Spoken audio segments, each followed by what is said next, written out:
unlimited drama series. The phone rang at 3:47 a.m., and I knew my life was about to change forever. Not because of some mystical intuition, but because my 8-year-old daughter was sobbing on the other end, her voice barely audible through the static of a bad mountain connection. "Daddy, they left me at the top of the mountain.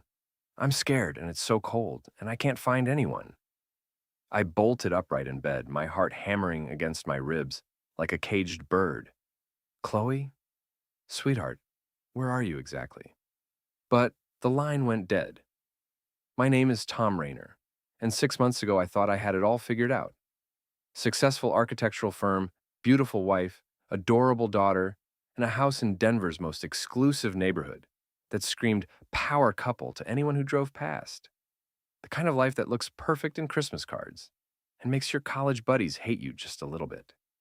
Then I wrapped my BMW around a telephone pole on I-25 during a late February ice storm, and everything started to unravel like a cheap sweater. The accident left me with a shattered left leg, 3 broken ribs, and a concussion that made me forget my own middle name for 2 weeks. More importantly, it left me homebound for 3 months, giving me a front row seat to watch my marriage disintegrate in real time. Julia, my wife of 10 years, had always been what you might charitably call emotionally efficient. She approached feelings the same way she approached real estate deals, with cool calculation and minimal waste. But during my recovery, that efficiency transformed into something that felt more like contempt. "You're pathetic," she'd said just last week, watching me struggle to navigate the stairs with my walking cane.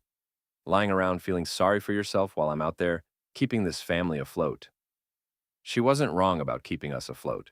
Julia's real estate empire had exploded over the past year, thanks largely to her partnership with Carter Walsh, a tech entrepreneur who'd made his fortune selling data analytics software to insurance companies. Carter was the kind of guy who wore expensive suits to hide his soft gut and drove a Tesla to compensate for his receding hairline. He was also, I'd begun to suspect, sleeping with my wife. The signs were subtle at first. Late-night client meetings that couldn't be verified, new lingerie that never made an appearance in our bedroom, phone calls that ended abruptly when I entered the room. And then there was the way Julia looked at me, like I was something unpleasant she'd stepped in and couldn't quite scrape off her shoe. But I'm getting ahead of myself. Right now, at 3:47 a.m. on a Saturday in March, my daughter was lost on a mountain somewhere in Colorado, and my wife wasn't even in bed beside me. I grabbed my phone and called Julia's cell. It went straight to voicemail. I tried again. Same result. Panic started to creep up my spine like ice water. Chloe had gone on a weekend ski trip to Vail with Julia and her parents, the Hendersons, who'd made it clear from day one of our marriage that they considered me an unfortunate speed bump on their daughter's road to social prominence. "Tom's nice enough," I'd once overheard Julia's mother tell a friend at a dinner party, "but he lacks ambition." Julia could have done so much better. They'd invited themselves along on this ski trip, ostensibly to spend time with their granddaughter, but I suspected it was really to continue their decade-long campaign to convince Julia she'd married beneath her station. I'd been excluded from the trip, officially because of my leg, but really because Harold Henderson had made some comment about not wanting to babysit the cripple while they were trying to enjoy themselves. Julia hadn't defended me. Now my daughter was lost on a mountain, and I was 3 hours away with a leg that could barely support my weight. I tried Julia's number again. This time she answered on the 4th ring. "What?" Her voice was thick with sleep and irritation. "Julia, thank God. Chloe just called me. She's lost on the mountain. She said you left her at the top, and she can't find anyone." There was a pause. Then Julia laughed. It wasn't a nervous laugh or a confused laugh. It was the kind of laugh you might make when someone tells you a mildly amusing joke about something that doesn't concern you at all. "Oh, that," she said. "Yeah, she's being dramatic. She wandered off during lunch and got herself turned around. I'm sure she'll figure it out." "She'll figure it out?" "Julia, she's 8 years old, and it's below freezing up there." "Look, Tom, I didn't call you for parenting advice. Chloe is your little snowflake, not mine. I never wanted her anyway. You deal with it." The line went dead. I sat there in the darkness of our bedroom, staring at the phone in my hand, trying to process what I'd just heard. My wife of 10 years, the mother of my child, had just told me she'd abandoned our daughter on a mountain and didn't care enough to mount a rescue. That's when I knew something was frozen inside Julia Rayner, and I wasn't sure it was just her heart. I called 911 and explained the situation to a dispatcher who connected me to Vale Mountain Rescue. Within 20 minutes, I was in my car, driving through the pre-dawn darkness toward the mountains, my damaged leg screaming in protest every time I had to work the clutch.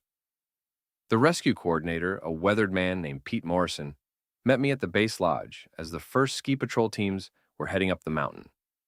The sun was just beginning to paint the peaks pink, and the temperature was holding steady at 15 below zero. "We've got teams on every major trail," Morrison told me, his breath forming clouds in the frigid air. "If she's up there, we'll find her." But as the hours passed and the search teams came back empty-handed, I began to prepare myself for the worst. Chloe was small for her age, barely 60 pounds soaking wet. How long could she survive in conditions that would challenge an experienced mountaineer?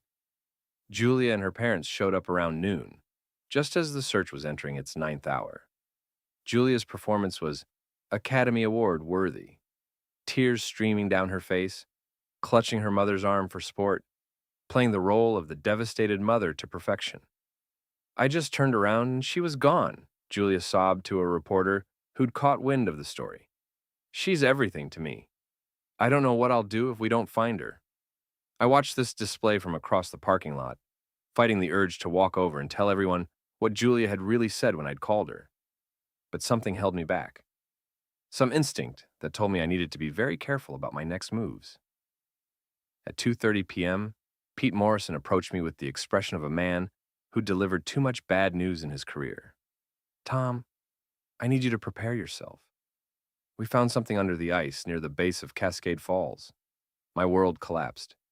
Everything went white at the edges, and I had to grab Morrison's arm to keep from falling. "Is it?" "We don't know yet. The recovery team is working on it now. But I wanted you to know." Julia's wails of grief echoed across the parking lot. Her mother held her while her father paced back and forth, barking orders at anyone in uniform. The perfect tableau of a family in crisis. But as I stood there, numb with shock and grief, my phone buzzed with a text message. It was from Chloe's phone. "Daddy, I'm okay. I'm in a warm place with nice people who gave me hot chocolate. Don't tell Mommy where I am yet. Something bad is happening and I'm scared of her." My hands shook as I read the message again.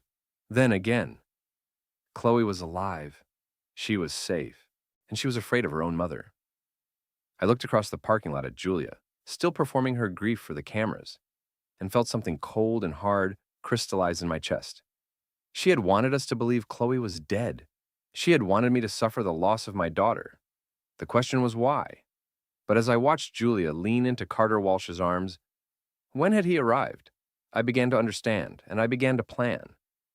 "She wanted us lost," I whispered to myself. "Now, I'll make her wish she'd never found me." The thing about revenge is that it requires patience. And patience was something my 3 months of recovery had taught me in abundance. I didn't rush to Chloe immediately. Instead, I watched Julia's performance for another hour, studying every gesture, every tear, every perfectly timed sob. She was good. I had to give her that. If I hadn't received that text message, I would have believed her grief was genuine. Carter played his role perfectly too, the supportive family friend offering comfort in a time of crisis. He kept his hands appropriately placed, his expression suitably somber. But I caught the way he looked at Julia when he thought no one was watching, not like a friend consoling a grieving mother, but like a man protecting his investment. Finally, I approached Pete Morrison and showed him Chloe's text.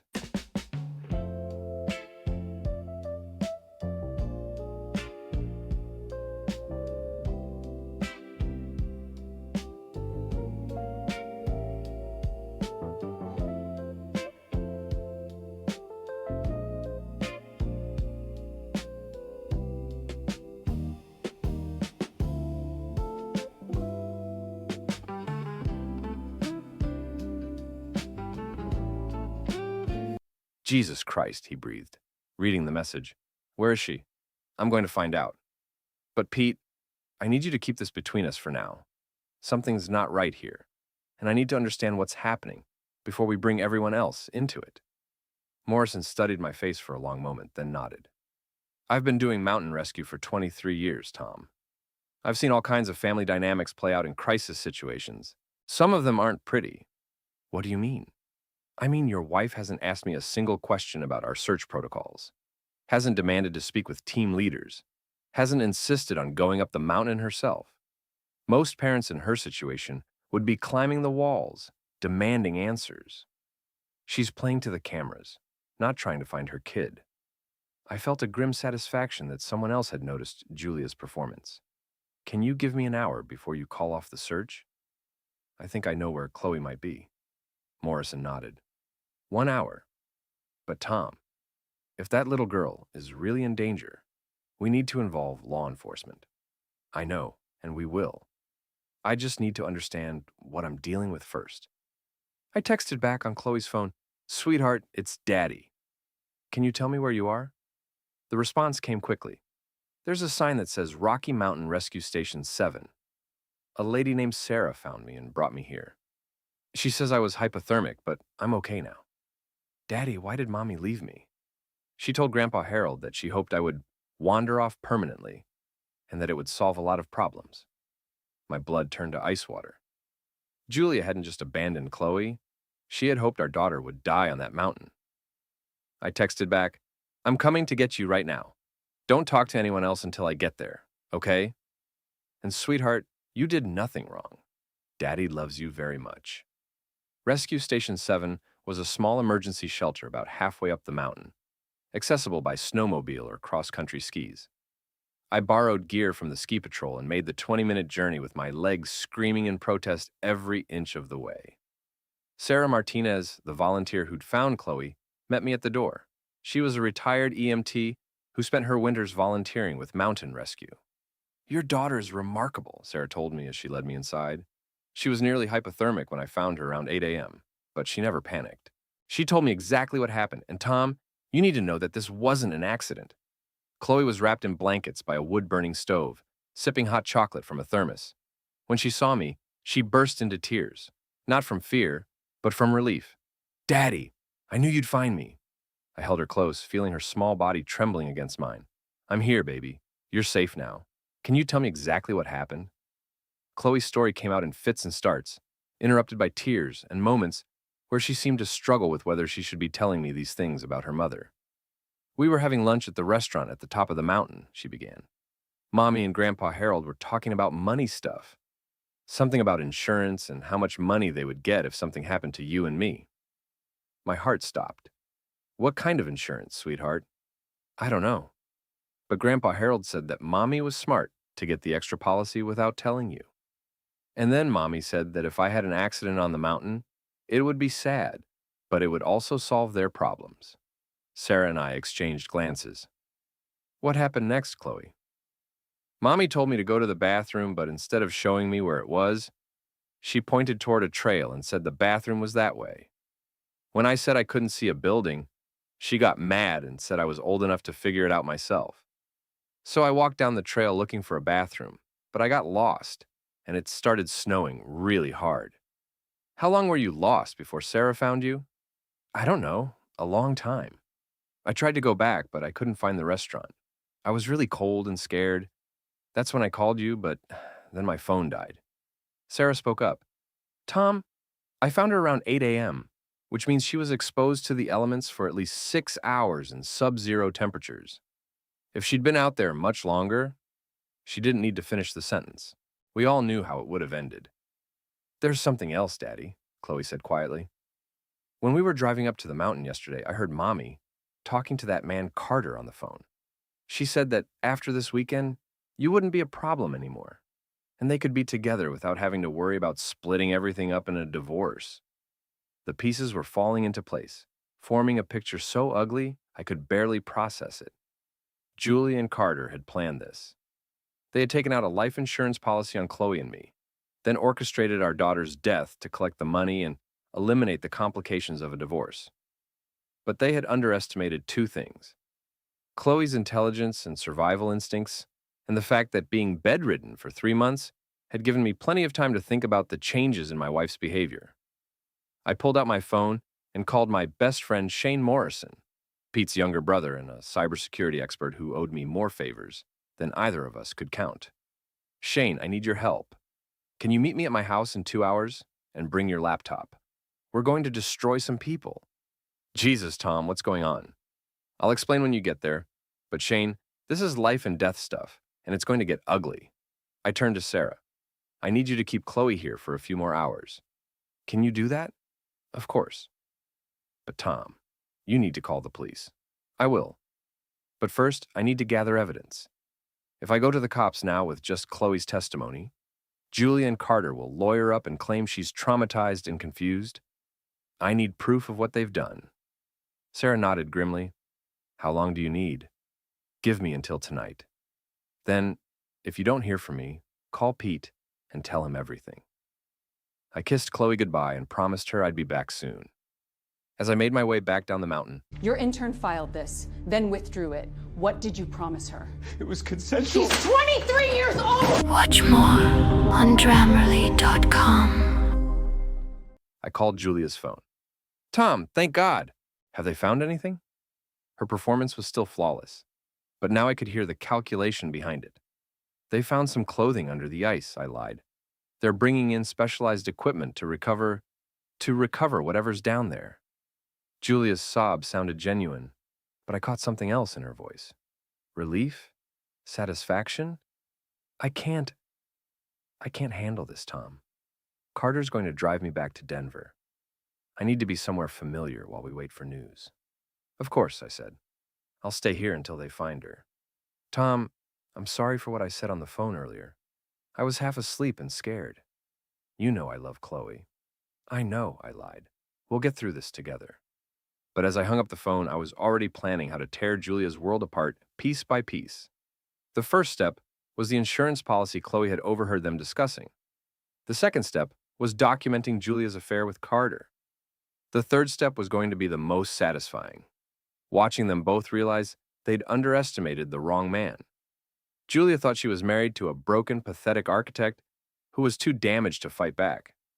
She was about to learn that 3 months of forced inactivity had given me plenty of time to think, plan, and prepare for war. And in war, the first casualty is always trust. Shane Morrison arrived at my house at 6 p.m. sharp, carrying a duffel bag full of electronic equipment that probably violated several federal laws. Shane was the kind of guy who could hack into the Pentagon's lunch menu if he put his mind to it. But he used his powers mostly for good, and occasionally for helping his friends navigate messy divorces. Okay, talk, Shane said, setting up his laptop on my kitchen table. Pete filled me in on the basics, but I need details. I told him everything. Chloe's phone call, Julia's reaction, finding Chloe alive, and most importantly, what Chloe had overheard about the insurance policy and Julia's plan. Shane whistled low. Jesus, Tom, that's attempted murder. That's why I need evidence before I go to the cops. Julia's smart and she's got money. If I accuse her without proof, she'll claim Chloe's traumatized and confused, and I'll look like a vindictive ex-husband trying to destroy her in a custody battle. What do you need from me? First, I need you to help me find this insurance policy. Chloe said Harold mentioned that Julia got it without telling me, which means she forged my signature or lied on the application. Shane's fingers flew across his keyboard. What's your social security number? I gave it to him, and within minutes, he was scrolling through databases that definitely weren't supposed to be accessible to civilians. Bingo, Shane said. Mutual Assurance Life Insurance, policy taken out 3 months ago. $2 million on you, $1 million on Chloe. Beneficiary is Julia Rayner. And Tom, look at this signature. He turned the laptop toward me. The signature on the digital application was supposed to be mine, but it was clearly forged, and not very well. She didn't even practice, I said, staring at the screen. She was so confident this would work that she didn't bother to make it look convincing. There's more, Shane said, pulling up another screen. The policy has an accidental death clause that doubles the payout. If you and Chloe died in an accident, Julia would collect $6 million. $6 million. Enough to start a new life with Carter Walsh, free from the burden of a disabled husband and an unwanted child. Can you download all of this? Already done, but Tom, we need more than just the insurance fraud. We need to prove intent. I've got Chloe's testimony about what she overheard, but you're right. We need more. Shane leaned back in his chair. What about Julia's phone? If she and Carter were planning this, they had to communicate somehow. Julia's not stupid enough to leave evidence on her phone. Maybe not, but Carter might be. Guys like him always think they're smarter than they are. What kind of phone does he use? I thought back to the times I'd seen Carter at social events. iPhone, latest model. He's always showing it off, Shane grinned. Perfect. iPhones back up to the cloud automatically unless you specifically turn it off. If I can get into his iCloud account, is that legal? Probably not. But neither is attempted murder. Your call, Tom. I thought about Chloe, alone and terrified on that mountain, believing her own mother had abandoned her to die. Do it. Shane worked for another hour, his fingers dancing across the keyboard with the intensity of a concert pianist. Finally, he leaned back with a satisfied smile. Got him. Carter Walsh, born 1978, lives at 1247 Cherry Creek Drive. His password is Tesla 2023 because of course it is. And Tom, you're going to want to see this. Shane pulled up Carter's text messages from the past week. What I saw there made my blood run cold. Carter. Everything set for this weekend? Julia. Yes. Harold's on board. The policy is active. After Saturday, we'll be free and rich. Carter. What about Tom? Julia. What about him? He's a broken man. Even if he suspects something, he's too weak to do anything about it. Carter. And the kid? Julia. Accidents happen in the mountains, especially to children who don't listen to their mothers. There it was in black and white. Premeditated murder, conspiracy, insurance fraud, everything I needed to destroy them both. But as I read through more messages, I realized this went deeper than just wanting me and Chloe dead. Julia and Carter had been planning this for months, carefully manipulating circumstances to make our deaths look accidental. Julia. Tom's accident in February was perfect timing. Now he looks unstable, depressed. If he were to have another accident, Carter. You're brilliant. No one will question a man with head trauma making poor decisions. Julia. The beauty is that everyone will blame him. Poor Tom, never recovered from his injuries, took his daughter on a dangerous hike he wasn't capable of handling. They had planned to kill us both and make it look like my fault. Julia would be the grieving widow, collecting sympathy and insurance money while starting her new life with Carter. Shane, can you copy all of this? Already done. Tom, this is enough to put them both away for 20 years. But as I stared at the evidence of my wife's betrayal, I realized that prison wasn't enough. I wanted them to suffer the way they'd made Chloe suffer. I wanted them to experience the same terror, helplessness, and betrayal they'd planned for us. I'm not going to the cops yet, I said. Shane looked at me like I'd lost my mind. Tom, these people tried to murder your daughter. What more do you need? I need them to confess. I need them to admit what they've done in a way that can't be explained away by expensive lawyers. And I need the whole world to see what kind of people they really are. What are you planning? I smiled, and I could feel that it wasn't a nice smile. I'm going to give them exactly what they deserve. But first, I need to make a phone call. I dialed Julia's number. She answered on the second ring, her voice thick with fake emotion. Tom, any news? They found her, I said quietly. Julia's sharp intake of breath sounded genuinely shocked. Is she? She's alive, Julia. Hypothermic and traumatized, but alive. Mountain Rescue found her in an emergency shelter. There was a long pause. When Julia spoke again, her voice had changed. Less grief, more calculation. Thank God, she said, but I could hear the disappointment underneath. Where is she now? Hospital in Vale. They're keeping her overnight for observation. I'm driving up there now. I'll meet you there. No, I said firmly. Julia, Chloe is traumatized. She keeps saying you left her on purpose. The doctors think it's better if she doesn't see you until she's had some counseling. Another pause. That's ridiculous. I would never. I know you wouldn't. But right now, we need to do what's best for Chloe. Give her a few days to recover, then we'll bring her home and get her the help she needs. Julia's voice turned cold. Fine, but Tom, I want to be involved in every decision about her treatment. She's my daughter, too. Of course, I lied. I'll call you tomorrow with an update. After I hung up, Shane was staring at me with a mixture of admiration and concern. You're playing a dangerous game, Tom. If Julia figures out that you know what she did, she won't.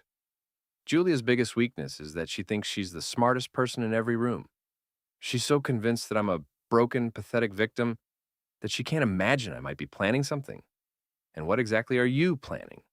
I looked at my friend, loyal, brilliant Shane, who dropped everything to help me without asking for anything in return, and made a decision that would change both our lives forever. I'm going to destroy them, Shane.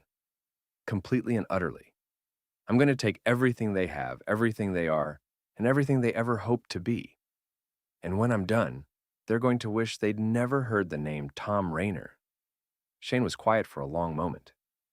Then he closed his laptop and looked at me with the same expression he'd worn when we were kids, planning elaborate pranks on our older brothers. Okay, he said. Where do we start? We started with Carter's Tesla.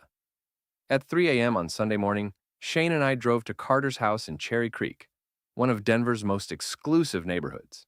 Carter lived in a modern monstrosity that looked like a glass cube designed by someone who'd never heard of the concept of home. His precious Tesla Model S sat in the circular driveway like a monument to his own self-importance. You sure about this? Shane whispered as we crept across the perfectly manicured lawn.